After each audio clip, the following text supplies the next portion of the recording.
Aaron's concerns and have been working with him and his agent, Dave Dunn, to resolve them. We remain committed to Aaron in 2021 and beyond. Adam Schefter reported Thursday that Rodgers has told some in and out of the organization that he will not return. Packers coach Matt LaFleur had this to say about his quarterback.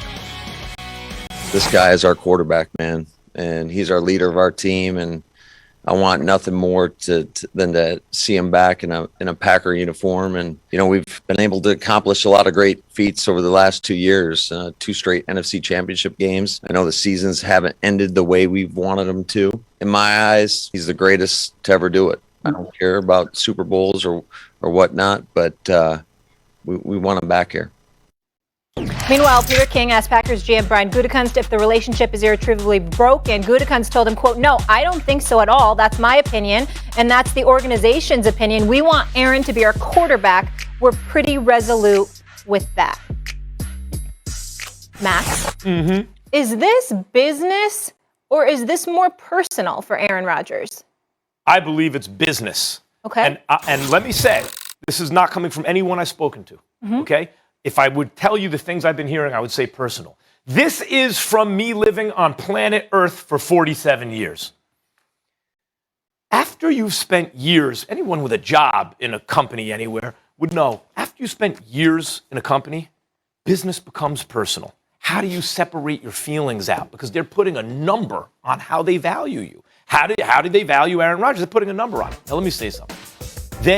When Gutekunst and coach, especially the GM Gutekunst, says, it's not about you, dude. It's not about the Packers front office that has hard feelings. It's Aaron Rodgers who has hard feelings. Well, isn't that personal? Let me tell you why it's business.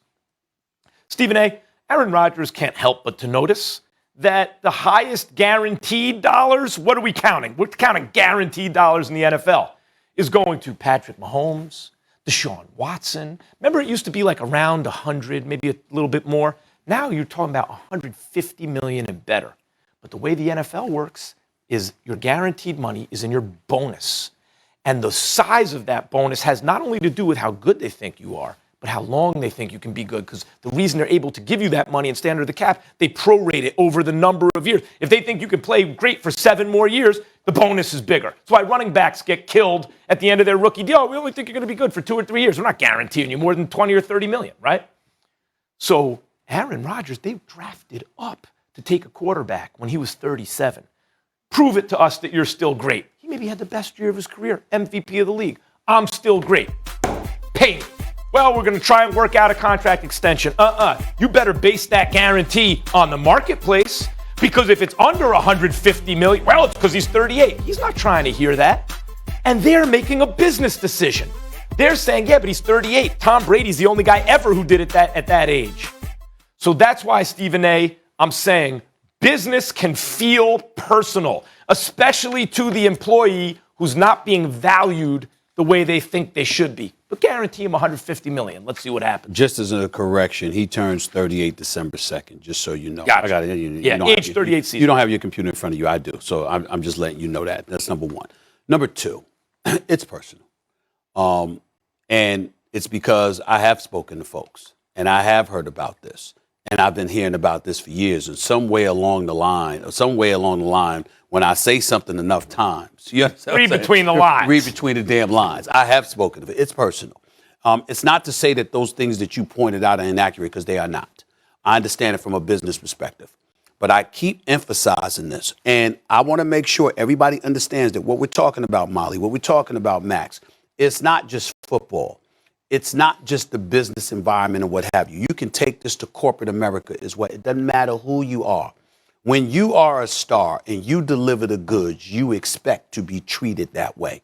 And if you're not treated that way because they want to give the facade or they want to give the impression, I remember when Greg Popovich would discipline or call out Tim Duncan, because he and Tim Duncan knew if you could do it to Tim Duncan, you had a license to do it to anybody else. I remember one time when Greg Popovich went into the shower and chewed out, Tony Parker in the shower. Okay, didn't even wait for him to get out the damn shower. Watch this, everybody. It happens, and everybody saw that kind of stuff.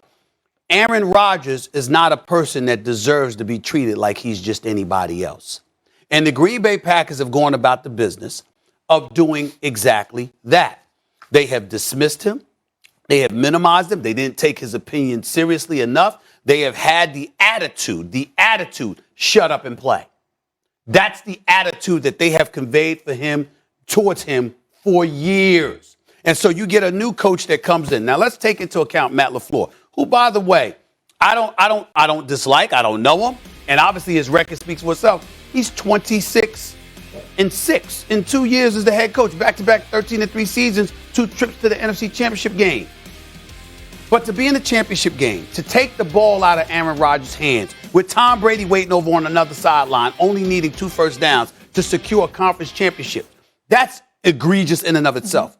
But to say, I never talked about it with Aaron Rodgers, never thought to, okay, which is what he said, it doesn't get more egregious than that. It's emblematic of what Aaron Rodgers has had to deal with, and he's tired of it because when you see other guys around the league, it's not just that they're making money.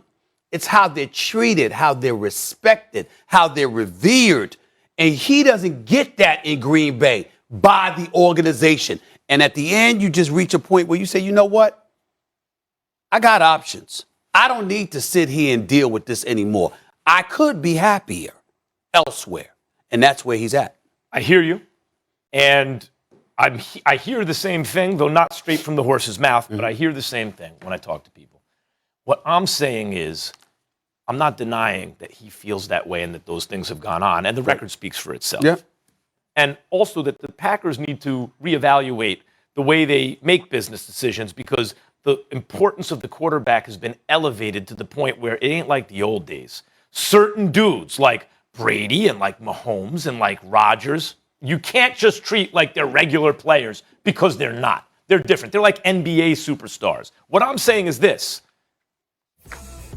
If the Packers picked up the phone and said, Aaron, we want to extend the deal, or called his agent, we want to extend the deal. Mahomes is getting guaranteed this $106. We want to guarantee you $165 million. We want to make you the biggest guarantee in the history of the NFL. My prediction is his personal feelings would change. In other words, it's not like what's the real, when you negotiate with the company, with the team, and they put a number to your name, they are telling you that's exactly, and what do you think that number is right now? I get where you're coming from, Max, but my retort would be this. Max Kellerman, here's the money that you asked for. Shut up and leave us alone. We don't want to hear from you. We don't want to talk to you. We will make the decisions about who the receivers are that you're going to throw the football to, who the tight ends are that you're going to throw the football to, who the offensive lineman that you're going to throw the football to, the running back that you're going to hand the football off. We don't want to hear a damn word you have to say. You want your money? Fine. This is what it is. You listening?